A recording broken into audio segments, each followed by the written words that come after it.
Hello everyone, welcome to share wealth. मेरा नाम पंकज कुमार है और आज हम बात करेंगे बर्जर पेंट के बारे में। और बर्जर पेंट आने वाले कुछ समय में 30% का रिटर्न आपको दिखा सकता है। इसका मतलब ये हुआ कि अगर आप 1,00,000 रुपये आज लगाते हैं तो कुछ समय में आपको 1,30,000 रुपये तक ये बना सकती है। इस वीडियो में हम बात करेंगे कि ये कंपनी करती क्या है, कुछ थोड़े बहुत फंडामेंटल्स, थोड़े बहुत हिस्टोरिकल डेटा, और फिर लास्ट में टेक्निकल एनालिसिस में हम आपको ये बताएंगे कि किस प्राइस पे बाई करें और कितने प्राइसेस पे बाई करते रहें और कहाँ तक का टारगेट ये दिखा सकता है आने वाले कुछ समय में। हमारे इंस्टा आईडी शेयर वेल्थ पे हमें लाइक सब्सक्राइब करें, हमारे ग्रुप को भी लाइक एंड सब्सक्राइब करें और इस यूट्यूब चैनल को भी लाइक सब्सक्राइब और शेयर करें ताकि हमारी इस जानकारी से दूसरों को भी फायदा हो। तो बर्जर पेंट एक पेंट मैन्युफैक्चरिंग कंपनी है और एशियन पेंट के बाद ये दूसरी सबसे बड़ी कंपनी है इन इंडियन मार्केट, और एशियन मार्केट में ये 4th लार्जेस्ट है और पूरे वर्ल्ड वाइड में ये 7th रैंक रखती है, the 7th largest paint manufacturing company. अगर हम इसके प्राइस टू अर्निंग के रेशियो की बात करें, पी रेशियो की बात करें, तो करंटली ये 61 पे चल रही है, जो इसके इंडस्ट्री और हिस्टोरिकल पी से थोड़ी ज़्यादा है, लेकिन ये अपने ऑल टाइम हाई जो पिछले 2021 के करीब में 100 के करीब में था, वहाँ से ऑलमोस्ट 40% डाउन है। रिटर्न ऑन इक्विटी की बात करें तो ये 22.5 है, जो इंडस्ट्री में सेकंड बेस्ट है। After Asian paint this is the best.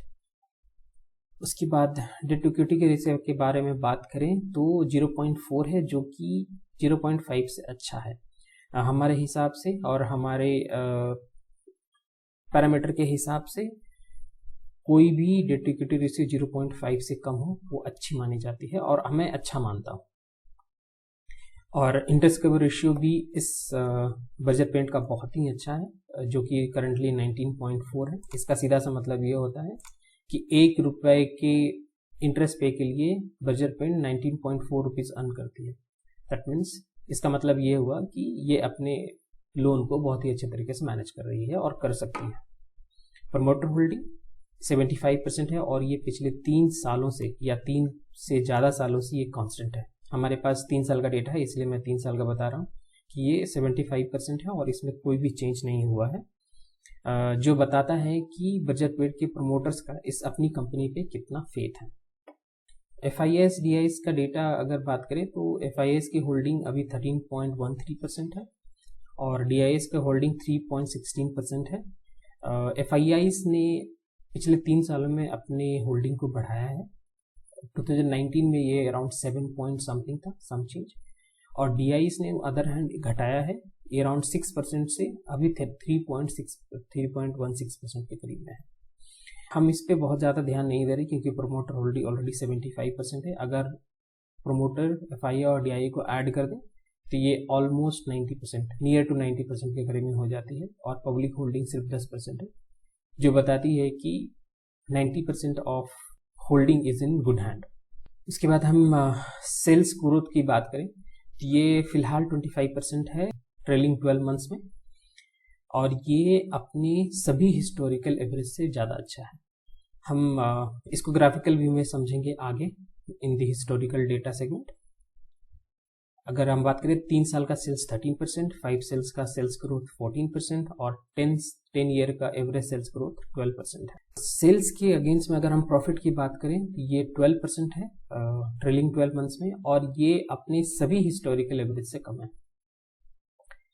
3 year में इसका 19%, 5 ईयर में 14% और 10 ईयर में 16% रहा है। इसके कम होने का मुझे एक कारण जो लगता है कि ऑयल प्राइसेस अभी बहुत ही स्पाइक कर गई है, क्योंकि पेंट बनाने के लिए रॉ मटेरियल उनको पेट्रोलियम प्रोडक्ट से ही आते हैं, तो जिसके कारण इसकी प्रॉफिटेबिलिटी में प्रॉफिट ग्रोथ कम हो गया है। बट अगर हम इसके profit year on year profit की बात करें तो वो कंटिन्यूसली बढ़ रहा है, जो हम आगे हिस्टोरिकल डेटा में बात करेंगे। डिविडेंड, ये कंपनी 0.5% का डिविडेंड देती है, कि जो बहुत ज़्यादा अच्छी तो नहीं है, बट इंडस्ट्री में, इस सेक्टर में, पेंट सेक्टर में ऑलमोस्ट सारी कंपनियां ही इसी के एवरेज में डिविडेंड पे आउट करती है, इंक्लूडिंग एशियन पेंट। ओके, तो अब हम हिस्टोरिकल डेटा के लिए चलते हैं अपने एक्सेल सीट में, और सबसे पहले मैं आपको दिखाऊंगा सेल्स ग्रोथ। तो 2013 से आप पूरे सेल्स ग्रोथ का डेटा यहाँ पे देख सकते हैं, ये एक्सेल सीट। और इसी का ग्राफिकल प्रेजेंटेशन ये है, क्योंकि डेटा में आपको बहुत अच्छी जानकारी नहीं मिलती, बट अगर आप ग्राफिकल व्यू में देखें तो समझ में आता है कि ये एक कंटिन्यूसली सेल्स इसका बढ़ रहा है, बर्जर पेंट का सेल्स कंटिन्यूसली बढ़ रहा है। और अब अगर कितना बढ़ा है तो पिछले 10 साल में अराउंड 3,200 करोड़ से 10,000 करोड़ के करीब में चला गया। दैट मीन्स 3 times बढ़ चुका है sales in previous 10 years, last 10 year. अब हम बात करें इसके नेट प्रॉफिट के बारे में, तो नेट प्रॉफिट भी कंटिन्यूसली बढ़ रहा है इन पिछले 10 साल में।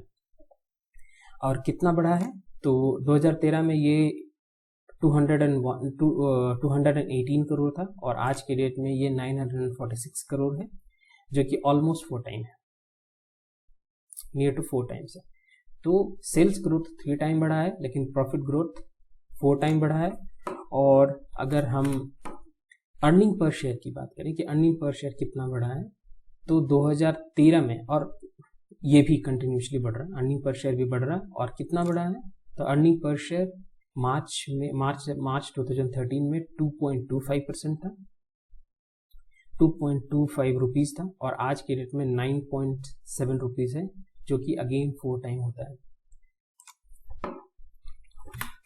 और पी रेशियो के बारे में बात करें कि पी रेशियो कितना बढ़ा या कितना घटा है, तो ये पिछले कुछ सालों से कंटिन्यूसली बढ़ रहा था, बट 2021 के बाद ये शार्पली घटा है।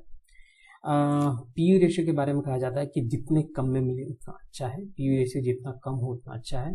पी का सिंपल सा मतलब होता है कि आप कितना टाइम पे कर रहे हो to earn a certain amount of, और अगर सिंपल भाषा में बताएं कि आप 1 रुपये अर्न करने के लिए कितना रुपए इन्वेस्ट कर रहे हो, सिंपल लाइक दैट। ओके, तो पी रेशियो अभी 61 के करीब में है, जो कि ऑल टाइम हाई अगर मान करें जो मार्च 2021 में था, इट वाज अराउंड 100.3 था, और जो अभी 61 के करीब में है, जो कि अभी बहुत ही अच्छी प्राइस टू अर्निंग रेशियो पे है।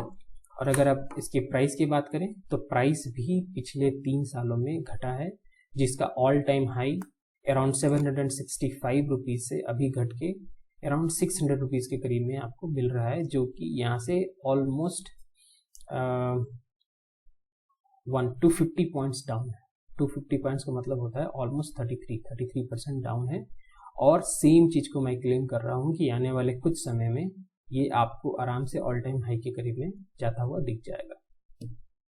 और पहले हम बात करेंगे मंथली व्यू। तो मंथली व्यू में अगर हम इसको थोड़ा छोटा कर दें तो देखें कि ये कंटिन्यूसली एक अप ट्रेंड में दिखा रहा था, और फिलहाल अगर हम एक ट्रेंड लाइन बनाई तो अभी भी इस ट्रेंड लाइन को नहीं तोड़ा है। अगर मैं यहाँ पे एक ट्रेंड लाइन बनाऊँ इस तरीके से, तो ये अभी भी ट्रेंड लाइन के नीचे नहीं आया है। दैट मीन्स ये अभी भी पॉजिटिव है, और मुझे लगता है कि ये अपने 55 EMA को सपोर्ट ले रहा है, और ये यहीं से वापस जाना शुरू कर देगा।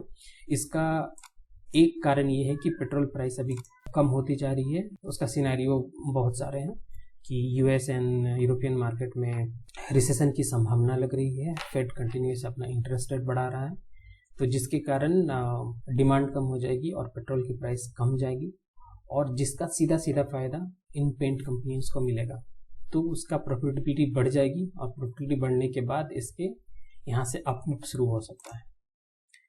वीकली कैंडल में जाएं तो हमें एक स्विंग की संभावना दिखती है, स्विंग ट्रेड करने की संभावना दिखती है। स्विंग ट्रेड करने के लिए मैं प्रेफर करूंगा कि जब ये अपने 630 रुपीज़ के ऊपर जाए तो हम स्विंग ट्रेड के लिए बैठ सकते हैं for the target of 700 rupees, और हम स्टॉप लॉस रखेंगे अराउंड 590 रुपीज़ के करीब में। तो डे कैंडल में भी अगर आप देखें तो मैंने एक छोटी सी ट्रेंड लाइन बनाई है।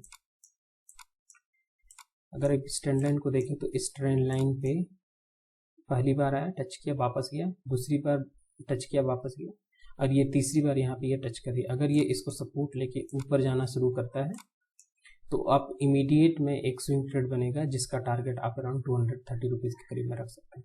230 रुपीज़ जो यहाँ से करीब 3 to 4% के करीब में होगा, जो आपको आराम से अचीव होता हुआ दिख जाएगा। वेरी मच ऑप्टिमिस्टिक हूँ कि यहाँ से सपोर्ट लेके ये वापस जाएगा, अगर ये वापस नहीं जाता है तो भी मैं लॉन्ग टर्म के लिए तो ऑलरेडी इसमें इन्वेस्टेड हूँ, और मैं इसमें और भी ऐड करूँगा 570, 540, 550 के करीब में जाता है तो ये और भी अच्छी बाइंग अपॉर्चुनिटी होगी for the long term, not for the swing.